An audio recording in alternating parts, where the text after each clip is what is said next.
आज का cues class में आप सभी का एक बार फिर से हार्दिक स्वागत है। तो चलिए ज़्यादा देर ना करते हुए मैं आप सभी के सामने स्पीडी जीके का पहला क्वेश्चन लेकर के आया हूँ।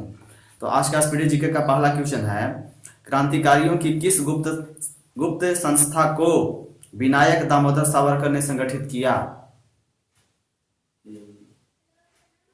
अभिनव भारत। अभिनव भारत। क्रांतिकारियों की यह गुप्त संस्था थी अभिनव भारत, जिसको विनायक दामोदर सावरकर ने संगठित किया। चलिए अगला क्वेश्चन, सुभाष चंद्र बोस को देश नायक किसने कहा था? रविन्द्रनाथ टैगोर। बिल्कुल सही जवाब। भारत भारतीयों के लिए है, यह नारा किसने दिया है? आर्य समाज ने दिया था। कलकत्ता, मुंबई और मद्रास में उच्च न्यायालयों की स्थापना कितना ईस्वी में की गई? 1862 ईस्वी। बिल्कुल सही जवाब। भारत की सबसे लंबी सड़क सुरंग कौन है जिस पर बनी है चिनारी नासरी, और वह कितना किलोमीटर लंबी है? 1908 किलोमीटर। 9.28 किलोमीटर। NH 44। अब बताइए कि वह किसको किससे जोड़ती है? श्रीनगर और जम्मू को श्रीनगर से जोड़ती है, जो कि भारत की सबसे लंबी सड़क सुरंग है NH 44।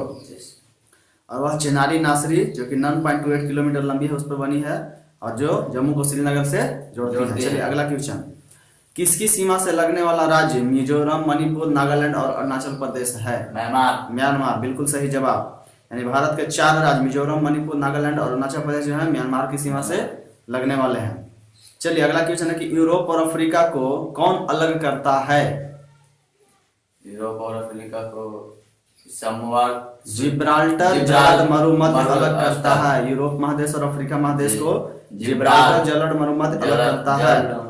चलिए अगला क्वेश्चन है आपका कि आर्थिक नियोजन जो है किस सूची का विषय है? समवर्ती सूची। बिल्कुल सही। इंडिया ब्रांड इक्विटी फंड की स्थापना कितना ईस्वी में हुई थी? 1996। बिल्कुल सही, 1996। उपनिषदों का फारसी भाषा में अनुवाद किसके प्रयास से हुआ? उपनिषदों का फारसी भाषा में अनुवाद किसके प्रयास से हुआ? दारा सिकोह। चलिए अगला क्वेश्चन, भोजन में लोहे की कमी से कौन सा रोग होता है?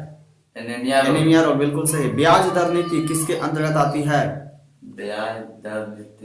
मौद्रिक नीति के अंतर्गत आती है। चलिए अगला क्वेश्चन, जल में पानी का बुलबुला किस लेंस की भांति व्यवहार करती है? अवतल लेंस। बिल्कुल सही। विटामिन B12 में कौन सा धातु विद्यमान होती है? कोबाल्ट। बिल्कुल सही। ग्रैंड स्लैम जीतने वाली पहली भारतीय महिला कौन है? सानिया मिर्जा। रोम बर्लिन समझौता कितना ईस्वी को हुआ था? 25 अक्टूबर 1936 को रोम बर्लिन समझौता हुआ था। पंचायती राज की आधारशिला क्या है?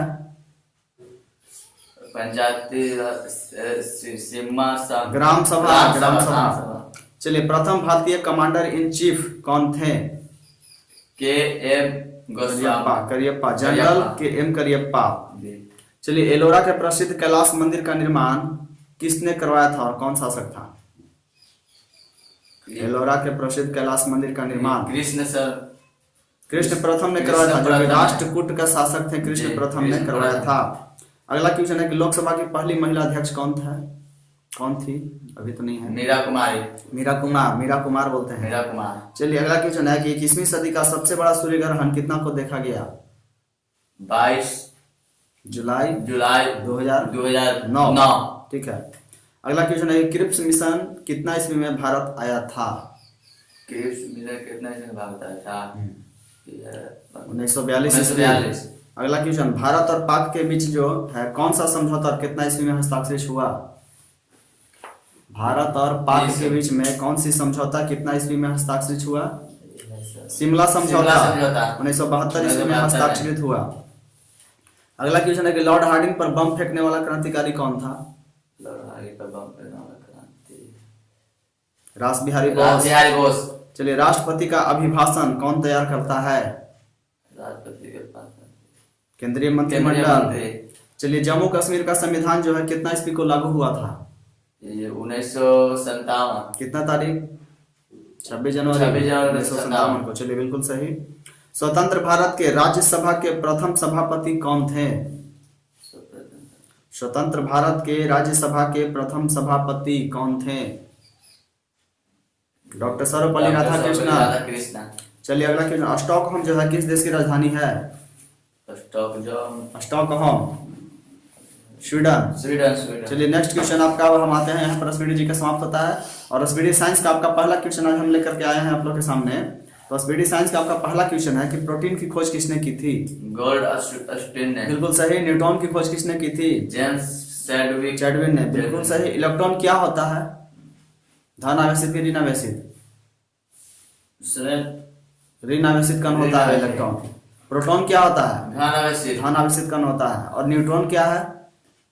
एक आवेशहीन कण, यानी उस पर कोई चार्ज नहीं होता है। जी। चलिए पॉजिट्रॉन की खोज किसने की थी? रदरफोर्ड ने। एंडरसन। पॉजिट्रॉन। इलेक्ट्रॉन त्यागने एवं ग्रहण करने की प्रवृत्ति क्या कहलाती है? ऑक्सीकरण।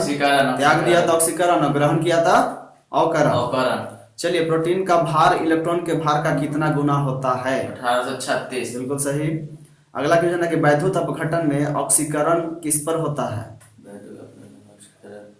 एनोड अथवा कैथोड? एनोड पर। बिल्कुल सही। परमाणु के नाभिक की खोज किसने किया था? रदरफोर्ड ने किया था।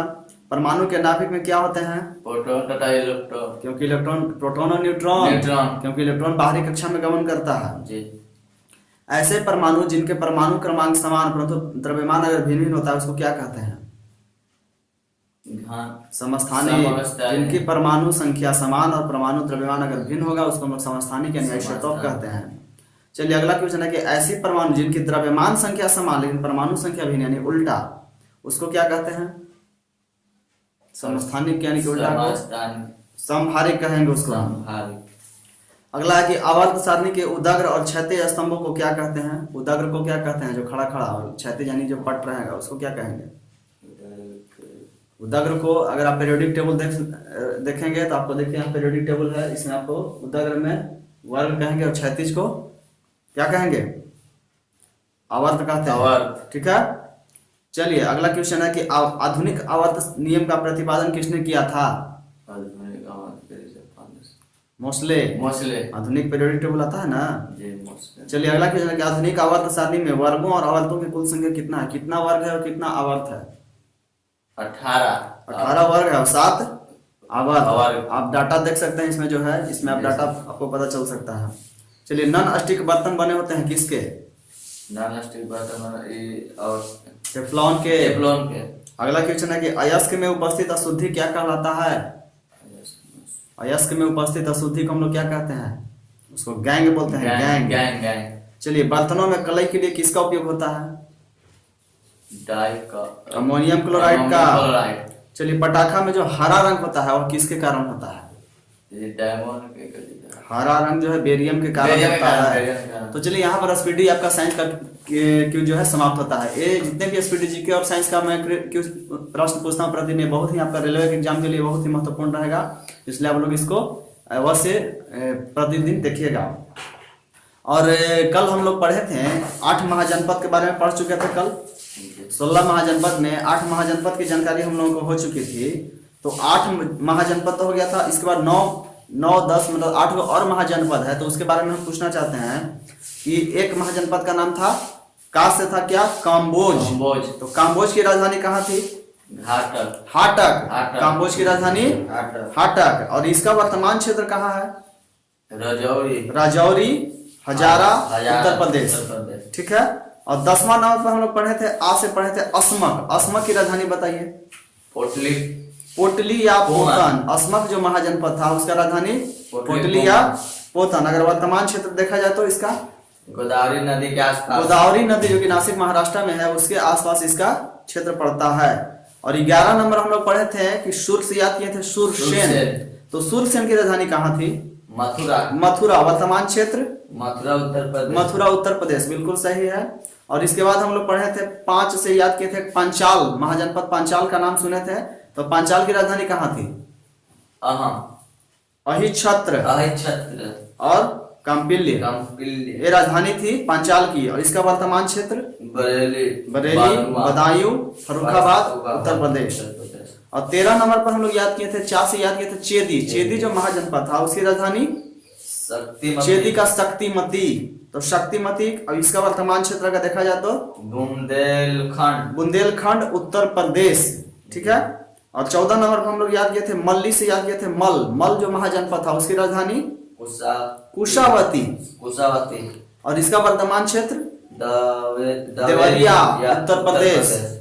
देवरिया जो कि उत्तर प्रदेश में है। चलिए फिर 15 नंबर पर हम लोग याद किए थे कोसी याद किए थे कुरु जो महाजनपद था उसकी राजधानी कहाँ थी? इंद्रप्रस्थ। इंद्रप्रस्थ। कुरु की राजधानी आधुनिक इंद्रप्रस्थ। दिल्ली, मेरठ। और आधुनिक दिल्ली, मेरठ और हरियाणा के कुछ क्षेत्र का जो था इसका वर्तमान क्षेत्र है।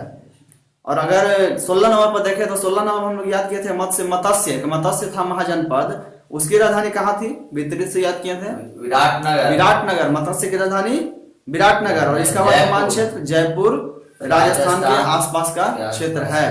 तो ये था हम लोग को जो 16 में, और 8 महाजनपद जो हम लोग बच चुका था, तो इसके बारे में आज हम लोग पढ़ लिए। और कल हम लोग नेक्स्ट एक ट्रिक के माध्यम से कल और कुछ पढ़ेंगे।